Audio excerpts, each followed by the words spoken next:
Hello everyone. Today we will revisit a topic that I uploaded yesterday and had to take down due to the request of the people involved. Before we begin, I would like to stress out the following things. Please do not send hate to the people mentioned in this video. I will blur out most names and will only post images of the people involved with their permission. However, I will be posting accounts and posts that are in public view. There are already multiple discussions online and you can check them for more information. The purpose of this video is to raise awareness about these kinds of activities and to discourage other people from doing the same thing again. I have nothing against people asking for yarns and for people giving yarns as donations. These are choices that they all have the right to make. I do have a problem with systematic approaches to asking for yarns with deliberate focus to those people who are gullible to such. The judgment of what the real motives of the person involved will be up to the viewers. I will only be sharing the evidences as to why a lot of people have been led to think of her negatively. As I have said in my previously deleted video, the hearts of the people in the yarn community is probably as big or even bigger than our yarn stashes. The community is comprised of peace-loving individuals who are really a bunch of people who just want to share stuff about the things that we love. Crochet, knitting, yarn hoarding, to name a few. I would also like to stress out that the yarn community is really small, and the chances are, regardless of which group you run into, most people will be on other groups as well. The ladies and gents of the community are fast crocheters and keyboard warriors as well.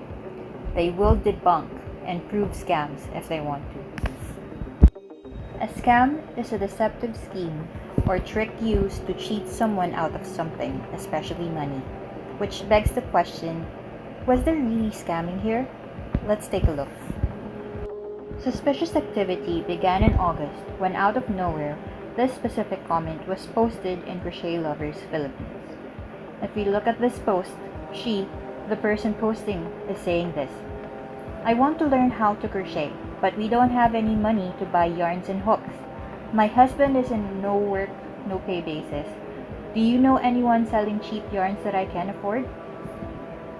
Basically, there's nothing wrong with this, as the person was asking for recommendations to where she can get cheap yarns and hooks. Personally speaking, there's really no harm in doing this, as people can really send you towards shops that offer cheap yarns.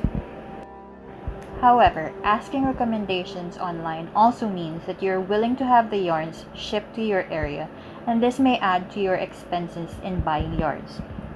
This was posted in a nationwide group, and as the person posting did not specify where she was from, I think it's safe to assume that she was willing to have the yarns shipped to her area. When I started crocheting, I was in high school. I had no allowance, no internet, and even if there were yarn groups, they weren't as active as they are now. Since crocheting is not exactly a new hobby in the Philippines, most marketplaces have very cheap materials for crocheting available. If your purpose is really to learn, you can go to bookstores with 50 pesos and walk out with a yarn and hook which you can use to learn. Okay, so that's just one post, right? No harm done? Wrong. The post mentioned a while ago was edited in a new format for whatever reason and is now saying this: please delete this post if it's not allowed. I want to learn how to crochet, but we don't have any money to buy yarns and hooks. My husband is on a no work, no pay basis. Do you have any yarn scraps that I can ask for? This same format was posted numerous times to different platforms locally and internationally that it eventually caught the attention of the moderators of the Facebook crochet pages. Okay, again, there's nothing wrong with this. Yarn groups have given yarns and crochet materials for free, but let's just look into the post again. The post is saying that she is asking for yarns because she wants to learn how to crochet and does not have any money to buy yarns. No money to buy yarns. Okay, so this post shouldn't be given attention to? Apparently, this post was posted within the same week that this person was asking for yarns. But let's just look past that. Allegedly, the same format was sent as a private message to several yarn sellers as well. There were testimonies after testimonies of people who saw her post on international communities asking for yarns. There were even screenshots of this inquiry to a postal group asking how to receive a parcel from the US. I'd like to note that there is no proof of what the contents of the actual package is, and as we don't have any proof that it is yarn, it is not advisable for us to think that it is. This brings me to the question, how many yarns do you need to learn how to crochet? This post is pretty vague in itself, and the only part clear on it is that there is asking for free yarns involved. To learn how to crochet basic stitches like chain stitch, single crochet, double crochet, you don't need much. You just need one crochet hook and a long enough string of yarn. You don't really need to have to ask internationally for this kind of help. Yesterday, I posted a 3-minute video mentioning this issue because I really wanted to raise awareness regarding this topic. Since a lot of people reacted to this, and there are screenshots after screenshots of proofs that the yarns donated were being sold, I really wanted the video to be an eye-opener. However, since some of the people who donated yarns did not want to be included in the video, I just had to take it down. There was also a heated exchange in the FB comment section, including the now deleted apology message, and in an overall sense, it just filled everything with negativity, and that's not what this channel is about. In a deleted comment that this person herself erased on the thread, she said this: "The first time I saw crochet items, I really thought they were beautiful. I wanted to learn how to crochet, so I asked different crochet groups for yarns, and that is the only issue that I know I did. When someone gave me the yarns, I was really excited to try it. The person who gave me yarns was really kind, but after going at it for several days, I don't know why I still don't get it. I even stay up until 2 a.m. because of watching YouTube tutorials, and that's when I decided that crochet is really not for me. I wanted to return the yarns that I got, but the person who gave me the yarns already blocked me, so I just kept them. Then, the next month, I spoke to my friend and she told me that her grandmother had yarns she is no longer using that she is willing to give me because her grandmother was too weak to crochet.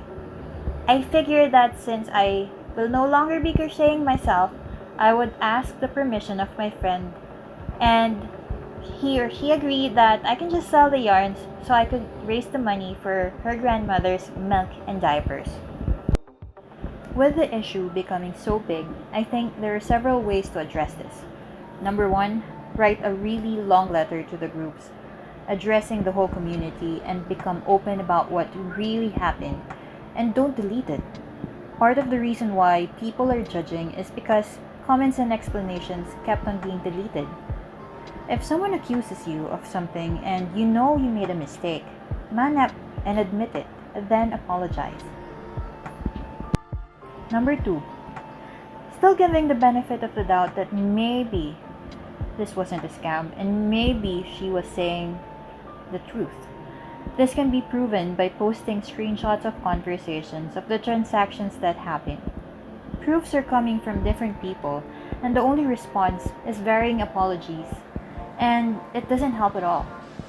When YouTuber James Charles was accused of something really serious, he came back with receipts and earned his reputation back. If all you do is be inconsistent and insincere, deleting comments here and there, then people are really not going to see things your way.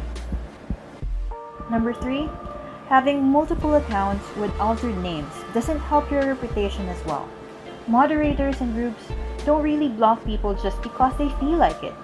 If you have been blocked the first time, creating a dummy account to post the same thing that got you banned in the first place will really raise more eyebrows. I will no longer include screenshots of our conversations, as upon taking down the video yesterday, I no longer got any response from this person.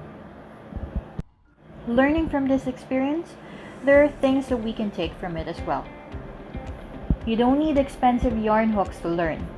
Start with small and simple crochet projects and upgrade as your skill progresses. If you feel something is too expensive or you cannot afford it, then maybe it's not really for you. I know a majority of people would like a house and lot, but I doubt if they go around asking for it. Start small, then slowly work at it to get what you really want. There's something called yarn mentorship, where someone from the yarn community can serve as your guide to learning things. There are even groups that do Zoom calls and video calls while crocheting, and they would be more than happy to guide you on your crochet questions. You can even make a post yourself, looking for a crochet mentor, and people will respond positively to this. Exhaust options first before deciding to quit, because if people went out of their way to help you, you owe it to them to do your best. When your parents sent you to school, you don't just stop going there just because you found the subject hard, right? There's no easy road to anything. You don't just become good at something overnight. Crocheting is a craft, and you need patience and passion to produce great work. It would be unfair to drag and bother other people to something you've never done, then give up on it just because it frustrates you. If you are really in need of help, whether it's crochet related or financial, it wouldn't hurt to go straight to the moderators of the pages. There are multiple crochet fundraisers and charity events that can help you out. You just have to undergo the right process. Even the country's PCSO health benefits need proofs, so you can avail them. Same goes for this one. I still believe that the heart of the yarn community is really fair and forgiving. We have worked at so many great things together, and I'm pretty sure that more challenges will come for us that we will overcome together as well. Whether you will give this person a chance or not will be completely up to you. But one thing's for sure, there's no actual harm in forgiving. We can only be vigilant so that something like this doesn't happen again.